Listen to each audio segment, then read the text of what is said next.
नमस्कार, मैं हूं कौस्तुभ झा और आप देख रहे हैं केकेएन लाइव। वैसे तो भारत और पाक के बीच तनाव का माहौल कमोबेश पिछले 7 दशकों से चला रहा है, किंतु हाल के दिनों में यह अपने चरम पर पहुंच गया है। राग वही पुराना कश्मीर विवाद। दरअसल यह कश्मीर विवाद है क्या? हमारे देश के अधिकांश लोगों को इसके संबंध में वास्तविक जानकारी का घोर अभाव है। तो आइए हम आज आपको बताते हैं कश्मीर विवाद का पूरा सच। हम सभी जानते हैं कि 15 अगस्त 1947 को भारत आजाद हुआ था और एक नए राष्ट्र पाकिस्तान अस्तित्व में आया था। उस दौर में भारतीय रियासतों के विलय का कार्य जोरों पर चल रहा था। वहीं पाकिस्तान में कबायलियों को एकजुट किया जा रहा था। इधर जूनागढ़, कश्मीर, हैदराबाद और त्रावणकोर की रियासतें भारत के साथ विलय में आनाकानी कर रही थी। इसके चलते इन राज्यों में अस्थिरता का वातावरण फैलने लगा था। जूनागढ़ और हैदराबाद की समस्या से कहीं अधिक जटिल समस्या कश्मीर विलय की समस्या बनकर उभर रही थी, क्योंकि यहाँ के तत्कालीन राजा हरि सिंह स्वतंत्र रहना चाहते थे। कश्मीर में मुसलमान बहुसंख्यक थे, लेकिन पंडितों की तादाद भी कम नहीं थी। कश्मीर की सीमा पाकिस्तान से लगने के कारण समस्या और भी जटिल हो चुकी थी। इतिहासकार लिखते हैं कि एक ओर जहां भारत कश्मीर के विलय के लिए वार्ता कर रहा था, वहीं दूसरी ओर जिन्ना ने कश्मीर पर कब्जा करने की एक योजना बनानी शुरू कर दिया था। जिन्ना ने परिस्थिति का लाभ उठाते हुए आजादी के मात्र 2 महीने के भीतर ही 22 अक्टूबर 1947 को कबायली लुटेरों के भेष में पाकिस्तानी सेना को कश्मीर में हमला का आदेश दे दिया। वर्तमान के पाक अधिकृत कश्मीर में खून की नदियां बहा दी गई। इस खूनी खेल को देखकर कश्मीर के शासक राजा हरि सिंह भयभीत हो गए और कश्मीर से भागकर जम्मू चले आए। वहां उन्होंने भारत से सैनिक सहायता की मदद मांगी, लेकिन सहायता पहुंचने में बहुत देर कर दी गई, क्योंकि नेहरू जी को यकीन ही नहीं हो रहा था कि जिन्ना कश्मीर पर हमला कर देंगे। अजीज होकर 26 अक्टूबर 1947 को जम्मू कश्मीर के तत्कालीन शासक राजा हरि सिंह ने पूरे जम्मू व कश्मीर का भारत में विलय करने की घोषणा करते हुए कागज पर हस्ताक्षर कर दिए। इसके बाद भारतीय सेना को कबायलियों से लड़ने के लिए भेजा गया। भारतीय सेना पाकिस्तानी सेना के तो छक्के छुड़ा दिए।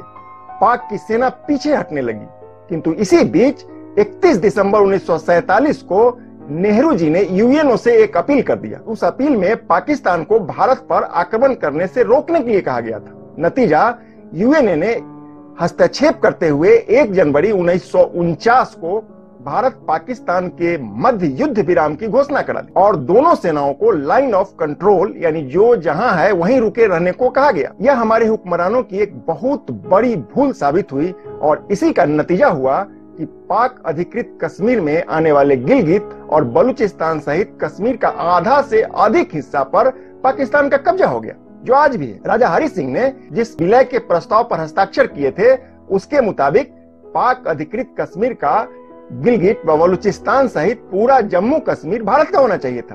उल्टे पाकिस्तान ने भारत के जम्मू कश्मीर पर अपना दावा ठोक दिया और हमारे हुक्मरान अपनी सुरक्षा करने में लगे रहे।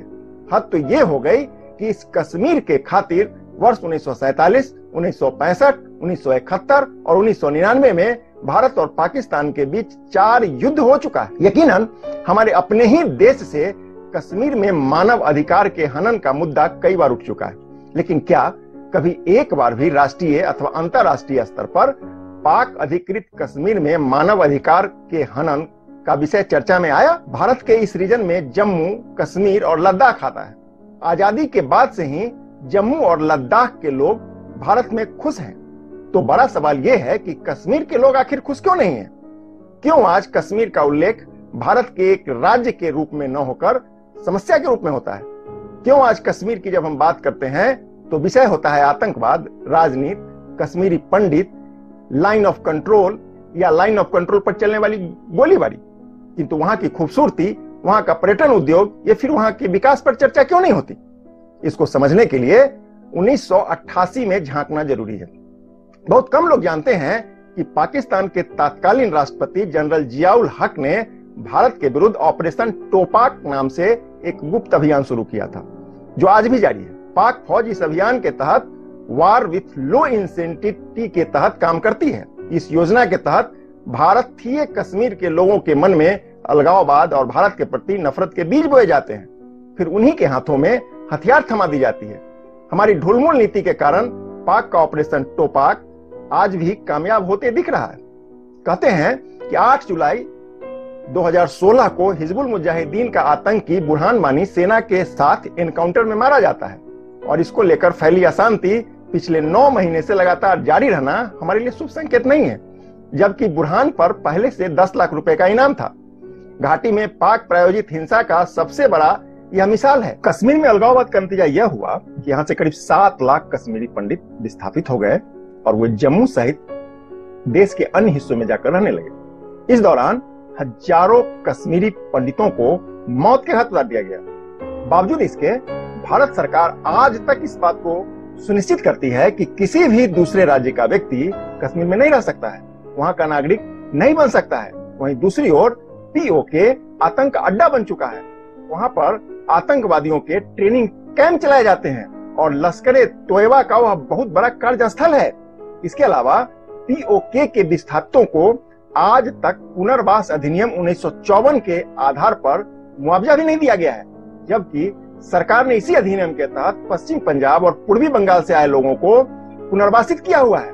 नतीजा 12 लाख के करीब इन पीओके शरणार्थियों को आज तक उनके घरों, जमीनों और जायदादों का कोई मुआवजा उन्हें नहीं दिया गया, जो पाकिस्तान में चले गए। इन शरणार्थियों में नाराजगी इस बात को लेकर के भी है कि एक तरफ भारत सरकार ने पाकिस्तान के कब्जे में चली गई इनकी संपत्ति का इन्हें कोई मुआवजा नहीं दिया, वहीं दूसरी तरफ भारत से जो लोग पाकिस्तान चले गए उनकी संपत्तियों पर भारत सरकार ने कस्टोडियन बिठा दिया हुआ है। एक और अहम बात ये कि 22 फरवरी 1994 को संसद के दोनों सदनों में पीओके को लेकर एक प्रस्ताव पास हो चुका है, जिसमें पीओके को भारत का हिस्सा बताते हुए इसे भारतीय गणराज्य में शामिल करने का संकल्प लिया हुआ है। अब सवाल ये कि क्या संसद में पारित प्रस्ताव को अमली जामा पहनाने के लिए सरकार कोई कदम उठा रही है? क्या कोई कूटनीतिक पहल हो रहा है या पीओके के भारत में विलय के लिए पाक के साथ युद्ध करना होगा? एक दिलचस्प बात यह भी है कि जम्मू कश्मीर विधानसभा में कुल 111 सीटें हैं, लेकिन चुनाव सिर्फ 87 सीटों पर ही होता है। क्या आप जानते हैं कि 24 सीटें खाली क्यों रहती है? दरअसल ये 24 सीटें वे हैं जो भारत सरकार ने कश्मीर के उस 1/3 हिस्से के लिए आरक्षित कर रखी है जो आज पाकिस्तान के कब्जे में है।